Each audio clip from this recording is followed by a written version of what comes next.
Did you know Variety, the children's charity, is the entertainment charity started by a group of show business people who found an abandoned baby in a theatre way back in 1928. These kind-hearted performers raised so much money to help the lost child that they began helping other children, and Variety, the children's charity, was born. Read the full story and support the entertainers charity that supports kids in need today. Visit variety.org.au. You're listening to the School of Hard Knock Knocks podcast with me, Maury Morgan. Ladies and gentlemen, your next comedian. Shouldn't drink on an empty head, you know that, don't you? That is the shittiest heckle I have ever heard in my life. Everyone in this room is now dumber for having listened to it. What's a bucket list? You have dangerously underprepared yourself for the shit that is about to get real. Some might say that Christine Basil was a late starter in the stand-up comedy scene, but she didn't let her marriage, kids and dogs get in the way. Kicking off in 1991, Christine has since taken her comedy around the world and seen her write and perform TV comedy shows including Frontal, Totally Full Frontal and Skithouse, to name a few. She also has a successful stint on commercial radio. With that experience, it's no wonder she's a popular comedy coach for up-and-coming comedians on the Australian Comedy Festival circuit. In this School of Hard Knock Knocks podcast episode, we discuss her visual approach to writing jokes, her advice for up-and-comers, and being truthful to oneself in comedy. If you're starting out in comedy or have been on the open mic circuit for a while and need a boost, you'll enjoy this interview with Christine Basil. Good afternoon, Christine. How are you? Good, Maury. How are you? I'm very good. You're in Melbourne, I believe. Yep. Well, Melbourne, Greater Melbourne, as we would say. I think you are you in the shadow of the Dandenong Mountains? Yeah, some kind of shadow. Yeah, I am in a shadow of Melbourne. Yeah, sort of, you can see the hills. If I lean over from the porch and look over someone's shed, I can just see the tops. So that's close enough. Oh, there you go. Nice part of Melbourne. I know it very, very well. Well, thank you very much. This is a Friday. More relaxed on a Friday. It's the afternoon on a Friday. And being an accomplished comedian, I imagine that you're not used to getting up early in the mornings, but things may have changed. Oh, yeah, no, I do. I get up in the morning. I haven't got a choice. I've got 3 dogs, and one dog wakes me up at 10 to 8 every morning. To take a pee, I assume, out the back, or go for a walk, or whatever it is it wants to do? Yep. Yeah, take a pee and give her some breakfast. Yep, so she's my schnauzer without a snooze button. She's fantastic. Well, let's go back to maybe pre-marriage. I don't know. Let's go back to Christine Basil before she, had 3 dogs and lived in the shadow of Dandenong Mountains and was just starting out. Okay, just starting out. Yeah. No, I was married when I started and had 2 kids when I started. Oh, you did? Okay, very good. Yep, So what on earth made you think, comedy, that's for me? I think the fact I wanted something. Well, I've got a love for comedy anyway. I grew up with it. My parents are quite funny. My mother is hilarious. I don't know whether she means to be or not. Uh-huh. She is. She's naturally quite comical and good physically comedy as well. And we grew up listening to a lot of Monty Python and that kind of stuff. Yep. And watching a show, this is back in the 70s, called The Comedians, but they just have all these English stand-ups with the tux and the bow tie and leaning on the mic with a cigarette in hand. We grew up watching all those shows. And I'm one of 6 kids in 7 years, so There's always a sense of humour in the house with that as well. And I just thought, you know what, when I'd had the kids, I wanted to do something that would not interfere with me being home with the kids. Yep. So I went along to... That was the Le Joke upstairs. Yes. At the Last Laugh in Collingwood, yeah. And saw some tryouts up there. I thought, you know what, I reckon I could write 5 minutes. Yes. And I wrote 5 minutes and I thought, I don't know if I was going to give to someone to do, a comic to do. And then I thought, I might try it myself. I don't want to give away this stuff I've just written. Yep. So I got up in 91 at the Star and Garter Hotel in South Melbourne. Yep. No longer there, sadly? No longer there. It's apartments, is it now, I believe? Yeah, I believe it is, yeah. Yeah, and and did 5 minutes there and was hooked. There you go. So at that time when you were starting out, who were some of the names that at the time were nobodies, but are somebodies today? Was Richard Stubbs, was this around Richard Stubbs? I'm not sure what year we're talking here. We're talking 90s? We're talking earlier? 91, yeah. Okay, so Richard Stubbs started around in the mid-80s. Yeah, he was already going well and still going well. He's still fantastic. Yeah, Jack Levi, Elliot Goblet would have been... Jack Levi, Russell Gilbert was still doing the circuit. Yep. I'm going to feel terrible because I'll miss people out that I can't remember. Bob Franklin, Jim Owen. I'm thinking of people early days, Espy, Greg Fleet. All these people are still around, of course. Yes. And Wendy Harmer, she would have been there. Wendy Harmer, yep. And you would have been a minority as a woman comedian at the time. Yeah, I guess so, but I sort of never noticed these. Look, I'll tell you, I never noticed these things until someone says, "Oh, you're the only woman on the bill tonight." Yep. I go, "Oh, yeah," and then I'll notice. Because to me, it's comedy. It's not a gender thing. That's what I find. It wasn't a boys' club back then. Mostly males doing it, but I don't know. I don't really find it. I always felt that I was treated just like one of the other comics backstage. Yeah, that's great. And still feel that.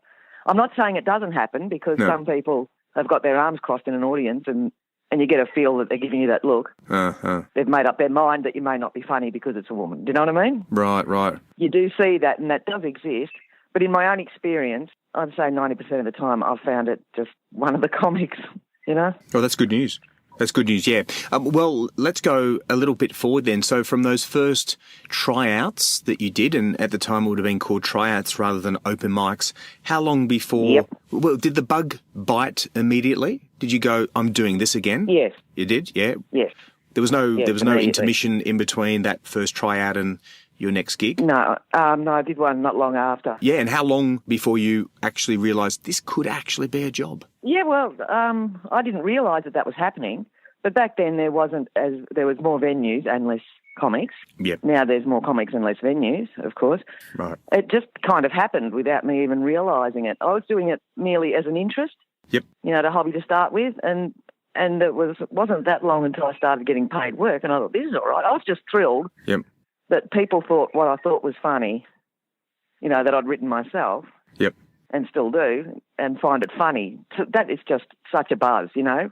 Yep. Of course, it's great when you get paid. That's always fantastic, but that is still the thrill, and I still love that people find what you think's funny is funny, you know? That sounded really egotistical, didn't it? But that's true. Oh, no. That's how I feel about it. I mean, it is. You're one person standing in front of potentially hundreds or more of people listening to one train of thought, which is yours, yeah. The whole industry is quite egotistical, but not in a negative way. No, you have to have some ego. You wouldn't get up and do it, would you? It's like, come on, like me.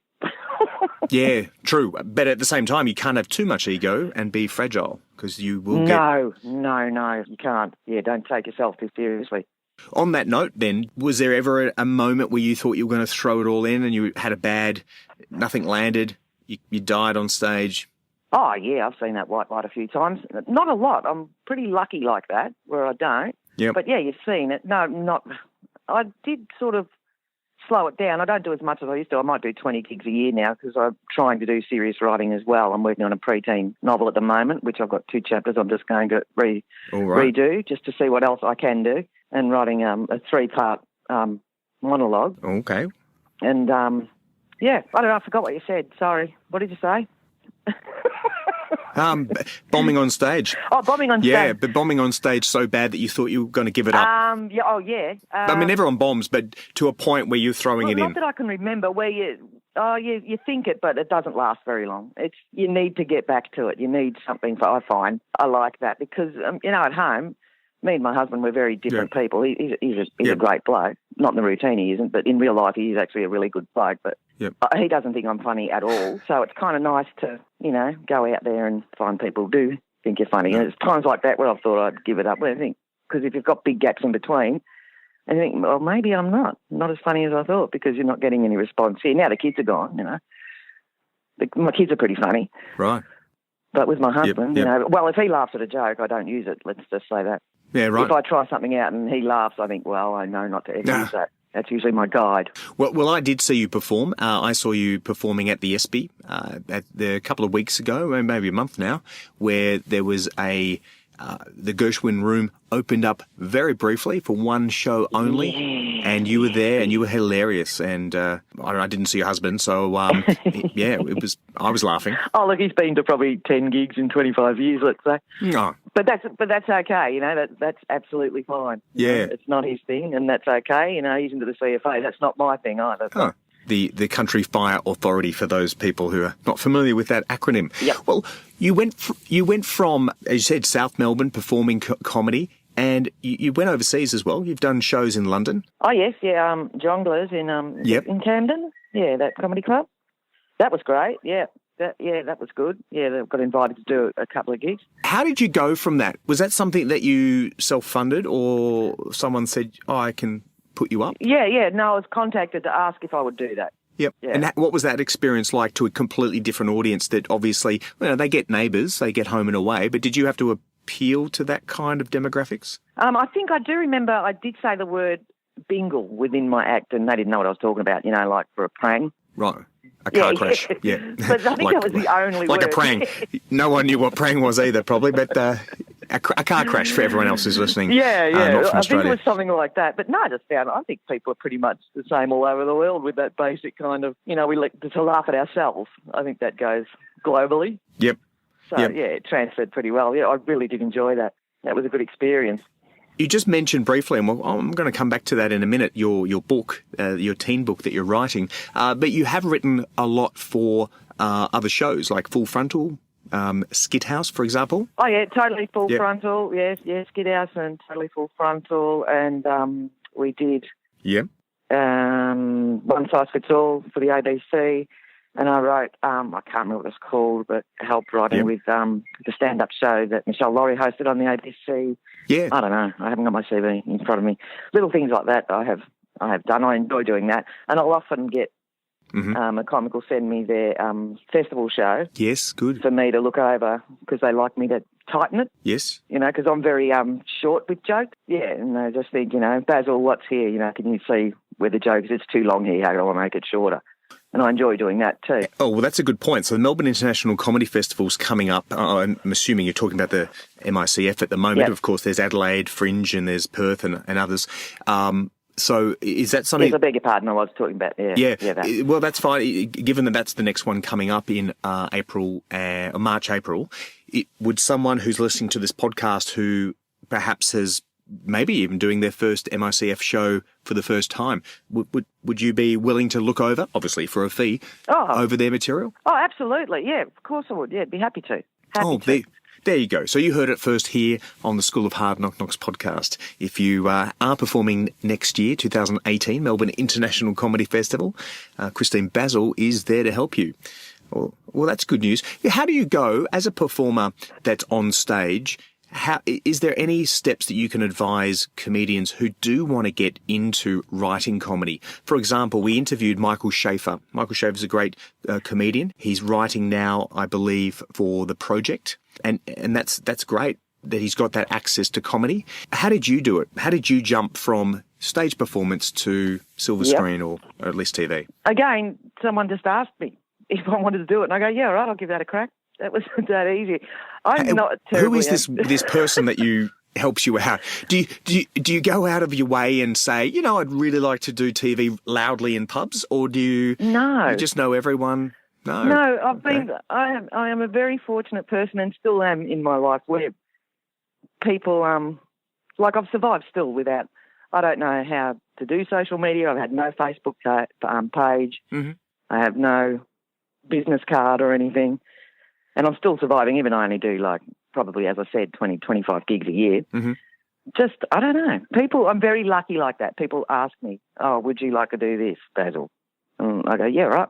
Well, I can tell you how I got in contact with you. It was through a referral from another comedian. So, and that comedian said you were a lovely, not only funny, but also a lovely person. I said, well, there you go. So, all right. So that might be the trick, is it? Be lovely? Be nice? Oh, gosh, I don't know if that's true. I don't. Whether you're lovely or not. I don't know if that's true at all. You could ask my neighbours; they might give you a different perspective. Oh, you got 3 dogs. I can imagine. Yeah. The problems that you cause over there. I don't know. I just think, that we all kind of help each other, and all that comes back. My mother Dorothy would say that the simple thing, and it does. I believe that does work. Yep. You put it out there and it comes back. Yeah. It's a very simple way of thinking, but there's a lot in that, you know. All right, well, on the topic of writing for somebody else and writing for visual performance, which a lot of Full Frontal, Skithouse and others, these shows are visual, not just the storytelling, but obviously you're seeing stuff. Yep. Is there a difference in how you approach a joke from a storytelling stand-up perspective versus having multiple cameras? Oh, not a huge difference. I always found that quite easy because I've got sketches here. I've got a pile of them. And if anyone's got a sketch show coming up or they do it on YouTube because I don't know how to do computers, I've got like a pile of sketches, you know what I mean? If they ever need to do them, they're just sitting there. I think in pictures anyway. So a friend, a fellow comic told me years ago, they said, it's incredible. You really do think in pictures because I'm slightly dyslexic, so I've always done that anyway. And I see the picture. So, and if I get stuck, there's your sketch because you're seeing it as a picture. If you get stuck, I just see it in cartoon cells. Yes. And when I see that in my head, you actually see things in there because you're seeing it like it would be in like how a movie, have a strip of movies and there's all the scenes. Yes. If you see that and run it through your head, you actually can see things that stimulate you to help writing the sketch that you missed. Because I really do see things in pictures. A lot of my jokes have come from something I've seen in my head, if that makes sense to people. Well, I can't tell if it makes sense to them, but it makes sense to me. Oh, cool. Yeah. And are you writing this down in Word format or, as you said, is it in cell format? Is it a cell with a drawing with some bubbles? It's like drawings almost, I almost see it as drawings and I can see, and when I see it, there might be something else in the room when I think of it again that I didn't see last time, and that helps me to write it again. Like I recently wrote a sketch on Psycho and I saw everything that was going on because we know what that scene looks like. Yes, the shower scene, I assume. And things in that stimulated me to get to the tag of that joke because I could see it. Yes. I could actually see it in my head. And when you are I saw the joke. And when you're passing that scene to the person who's going to film it or going to take it and produce it, do you give them just words on a paper or are you giving them pictures that you've drawn? How do you transfer that? Oh, no. I'm giving them words. No, I can transfer that into words and write it in dialogue. Yep. Yeah. Oh, okay, good. I can write it down then, but the original thought comes from a visual picture in my head. They're very good. And that's been a blessing to me where it was not so good in school. Daydreamer is on all my school reports, but it's been an asset later on in life. That's right. That's a shame, isn't it? Comedy is presentation skills, isn't it? It's quite an important... Well, we wouldn't have death by PowerPoint if they taught stand-up comedy in schools, would we? No. Quite right, yes. You're right. Well, ironically, you talk in pictures, but you also did radio as well. You did Fox and Nova, I believe. So what happened then? How on earth does that slightly dyslexic brain that works in pictures work in a radio environment? Oh, that's right, because you've already... it doesn't mean just because I'm on a microphone, I can still see pictures in my head. You can take that anywhere. It doesn't make any difference. Yep. And then I can transfer it straight out of my mouth, but I often see it first, then write it. But you can do it straight away. Yep. And it'll come out of your mouth. So yeah, right. So of those thinking on your feet.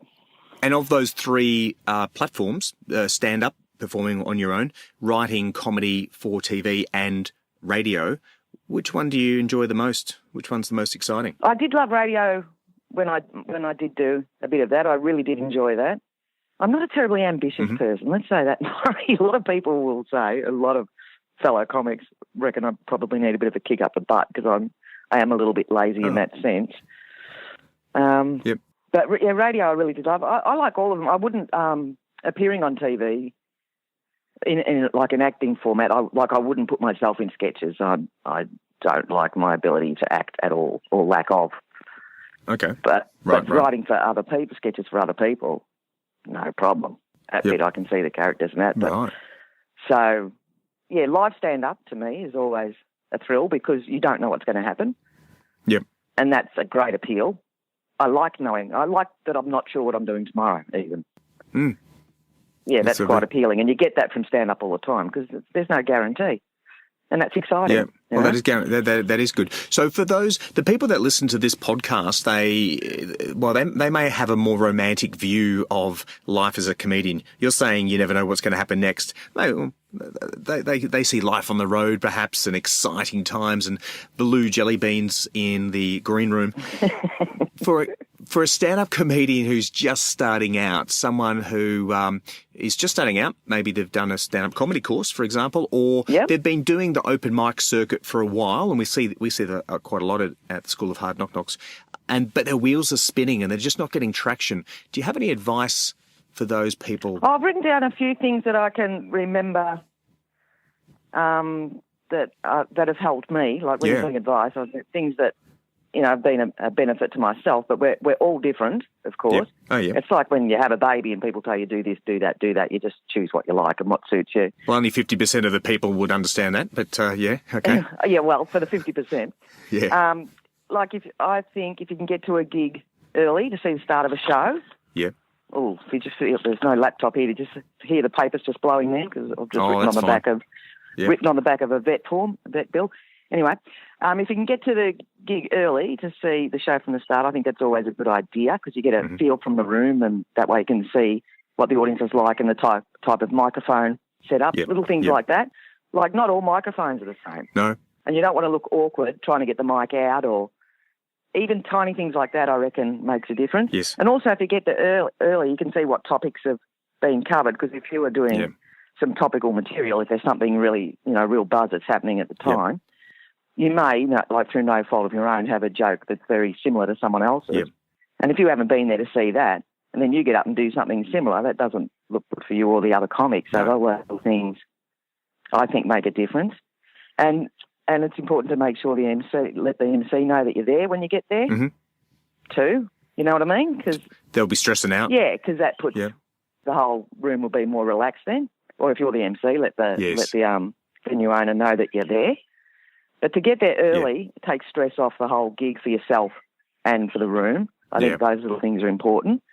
And to be true to yourself and your material, I think is important. Give other comics their space, if they're about to go on. I see that happen a lot, which doesn't normally bother me, but some comics will be chatting to another comic just before they're going to go on. I heard Carl Barron goes into kind of a yoga pose prior to going on stage. Have you seen that? No, I haven't seen that, but they all have their little quirks. We all do. I just think some comics don't mind and they'll, talk to you right up until they're about to go on, and sometimes I do that myself. Yeah. But just respect and be aware if they're not answering you straight away, if they've gone off onto their own a little bit, just leave them do that because that's important. You don't want to get in there, let them have their little space. And I think camaraderie is important to respect and support each other. Yep. Yeah, things like if you get offered a gig and you can't do it, and someone who'd be great for that, pass that information on, Yeah. And those sort of things just help each other on a whole, I reckon, because it's not a one thing. It's a circuit. It's a group of people. Yeah, that's right. A rhythm is another thing I think is important for me in stand-up. Like, for example, if you do short jokes, that can be good. But if you throw in a longer joke or a funny story amongst it, or vice versa, that changes the rhythm of it, so it's not all the same. An example is like if a song's, that's why songs, I believe, have like verse and chorus and a bridge. Yeah, bridge. Because you're changing that sort of and the rhythm. key jumps up to a different key, Yeah, just so, especially if you were doing like half an hour, 30 to 40 minutes in a headline spot. Yes. You want to keep that rhythm changing a little bit. Well, the open micers won't be doing that long. They'll be working to a 5-minute goal, and that's even a challenge. Oh, yes, I beg your pardon. Yep, I didn't think that out. No, but it's still very, very valuable. Can I take a step back before you make me forget one of the points you made earlier? I think it was number 4 on your list there, and it was being truthful to oneself. Yes. Could you elaborate on that? Because it's it's something that you hear your school principal say in a speech and completely ignore. But what does that actually mean to you? It means I've found I but I had done this before and it backfired where I've gone, where I think what sort of comedy people are doing and what was working, and I think, oh, well, I won't be cool enough for that, or it's this kind of crowd. Okay. You can sort of gear yourself a bit to what you think the audience would like, but don't change that inner whatever it is that makes you want to do stand-up. Mm-hmm. Because you can smell that. Anyone can smell it. A kid could, a dog could, an adult could. They can smell that kind of thing where you're not being that true thing. And when you are, it comes out and that's reflected in the material. Yeah. That sort of stuff. Even if you think you're doing something and it's not going exactly how you want, stick with it if you really, really believe in it, if it's true to you and your character and what you want to do. Okay. So, for example, if you, I don't know, you get invited to do a footy club, for example, whatever code of football you follow, and you're not into sport or you're not into football specifically, and then you make a whole bunch of football reference jokes that aren't you. Yes, that would be a bad thing. I think I did do something like that once. Oh, okay. And I thought, what am I doing? And then I've realised, like, I do a lot of footy clubs and that, and ladies' luncheons for footy clubs and things like that. Yep. And I make a joke of the fact that I don't know anything about football. And they know that's real, Right. you know. Then I'm not pretending. Yeah. And they're aware of that. Yes. So, yeah, that's a good example, what you brought up. Oh, okay. Well, good. Well, it's a common one for early comedians. Footy clubs are a staple of that scene. Yeah, you don't have to talk about football. I know nothing about football, and I've been doing footy clubs for 25 years. Oh, okay. So, and I still know nothing Perfect. about sport, and I've done the sportsman's nights and stuff. So you don't have to know. Yep. Yeah. And mind maps are good. I know it's an old-fashioned way. Like you use it when you're writing, but if you're working on a specific topic in your act, say you're doing some stuff about, I don't know, walking the dog or something, just write down walking the dog in the middle and do all those little, you know, mind map like a sunburst kind of thing with all the things coming off it. Yep. It's an old-fashioned way to do things, but I find that really, really helps. Even if you think that it's not that closely related, but if those words are coming into your head about that subject, write it all down around your circle, and you're likely to get, I find that I'll get 3 more jokes by doing that. So it kind of goes deeper into the brain, deeper into your thought, than just the skin deep type topics. So you're moving. Yeah, without thinking about too much of what you're going to write, just let it come out of what your brain is telling you about walking a dog, even if it doesn't make sense at the time. Yep. And it's done some sort of stimulating. There might be a reason why I thought of that, but I often find you get 2 or 3 jokes, maybe more, by doing that. Yeah, good. Oh, and also try not, for the new ones, don't compare yourself to other comics. Right. No one's lived your life, grown up and been you. You're the only one who's been you. So try not to compare yourself to other comics. I wish I could do that, or I should do more like that, or I could be that. You know? Yeah. No one has been you except you. So yeah, that's true. You've got your own story. That's enough. And don't look down, which I still do. Which is shocking. Well, when I saw you on performing about a month ago, you had to look down because you were about 4 foot off the ground on stage. It was a... Oh, yeah, okay. Fair enough. Yeah, then you've got to be careful. I didn't notice that in particular, so you had to look down. Yep. But I understand, that nervousness that comes across with not making eye contact. On that topic, do you sort of look at people in the first couple of rows before the darkness absorbs them, or? I love to be able to see a face. If you've got if the light is right in your eyes and you can't see anyone, I'm not as comfortable with that. I love to see a face, even if it's only 2 rows deep or a couple of people. I find that very relaxing. You know, for me personally, that's what I find. I get freaked out if you can't see anybody. Okay, good. And tongue twisters. This is another silly thing, but I do them all the time when I'm driving to a gig. I've got about 6 tongue twisters that I go through always on the drive there, just so it helps with your diction and you're not tripping over words when you get up there. Right. So enunciating the words clearly, it helps with, is it? With the... Yeah, I've got 6 that I always do over and over and over. Can you give me an example of one? The Leith Police dismisseth us. That's one of the ones I do. Unique New York's unique. Seashells by the seashell, and the seashells are seashells, I'm sure. You know, by the seashore, that one, that I bug it up, but you know what I mean. Got it. Yeah, I do about half a dozen of them. Yeah. And that helps. Red leather, yellow leather is a popular one. But it just makes your diction a little bit better because your mouth's had a bit of a workout, you know. And what about alcohol on the night? I imagine that having too many drinks would cancel out the tongue twisters. Oh, absolutely. And I'm like, I would like to tell the young'uns or anyone doing it, I think it's quite irresponsible to have a skinful before you go on, because what you're doing, although it's something you love and want to do, and it's okay to have one to relax, of course, but I don't think it's a good idea to go on with a skinful. I think you are doing a job and you have a responsibility to that room and to the audience. Yep. You know what I mean? Well, unless you're Chris Franklin. Go on really... yeah. If you're Chris Franklin, it's part of your image, right? It's part of your character. Yeah. Oh, look, and I must confess, years ago when Dave Taranto ran at the Prince Pat, the tea shop at the Prince Pat, he used to actually, because I wasn't a big drinker, he would bring me a wine on stage because I would go really to a dark place with my comedy, which he loved. Yes, and he would try and encourage that. But generally, you know, because it doesn't take much to get me drunk anyway, but generally, it's, you're doing a job. Be responsible. It's not good for you anyway. I'd hate to think That's right, children. Getting home and someone might hit you or something, or, you've got to be careful. That's correct. I'm sorry, that's the mother in me. Understand 100%. Well, we're coming to the end of the interview, but I got a couple of questions just on how you write. Now, I know you said the mind map and you write down a concept.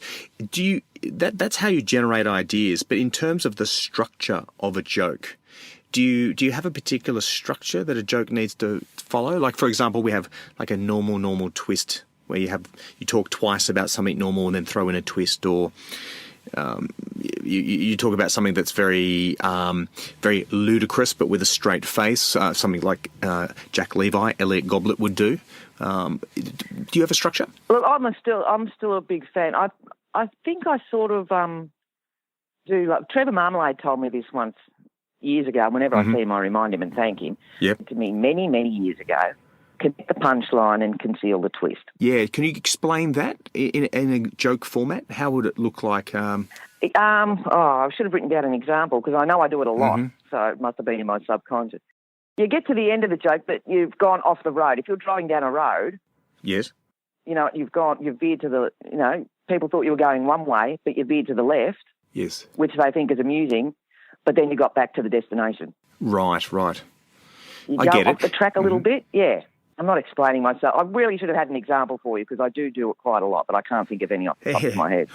Well, in the stand-up comedy courses that we run, I sit in the back and just listen to the style and where the guest comedians coming in and they say their jokes and give advice. But what you're talking about is very clear. A lot of comedians professional comedians who are about to go on or happen to be in the audience, I know that they try to guess what the end or the punchline's going to be for the comedians that are on stage. Are you, in a way, is Trevor and yourself there saying that try to trip up even the comedians that are listening to the jokes? Make sure it's not too obvious? Yes, it is kind of like that. But I can't explain. If I had an example, that would be better. Maybe next time I see you, I'll have one and I'll go through a routine in my head. And there's a great example of that. Yes. It's almost like you think you're talking about something else, or they really didn't think you're going to go that way with it, but then you come back to that way, and that's nice because it does that full circle. It joins, Yep. The joke joins again. Yeah. I'm the last stand-up comedy course we had Glenn Nicholas, and he did a chicken cross the road joke, but it was a German. So why did the German cross the road? And everyone obviously was of the mindset that this was in the format of a chicken type joke. Chicken, yeah. And he said in a German accent, because the light was green and you're allowed to walk, but with a German accent, obviously showing, like, oh yeah. And that in a way was the twist, because I was expecting that there was a destination he was getting to, but in fact it was just the permission of being able to walk, and that's the funny part, because that's the German part of doing things that are permitted and responsible. Yep. And so I didn't see that coming, and hence why I laughed profusely. Oh, but don't you love it? Yeah, because comics are very analytical, and we're watching it, and when we're surprised, how good does it feel? It's really good, isn't it? Yeah, it's great. It's very admirable. Yeah, well, I would never claim myself to be a comedian, but thank you for for borrowing that title for a moment there. Oh, look, I do introduce comedians, and my 1 minute has become 2 minutes now, and occasionally, and I do keynotes as well in other topics. But look, I'm learning. 10, 15 years' time, I might have a full 5 minutes. We'll see. Oh, we're all bloody learning. Never stop learning. That's another thing. Never think that you know how it all works.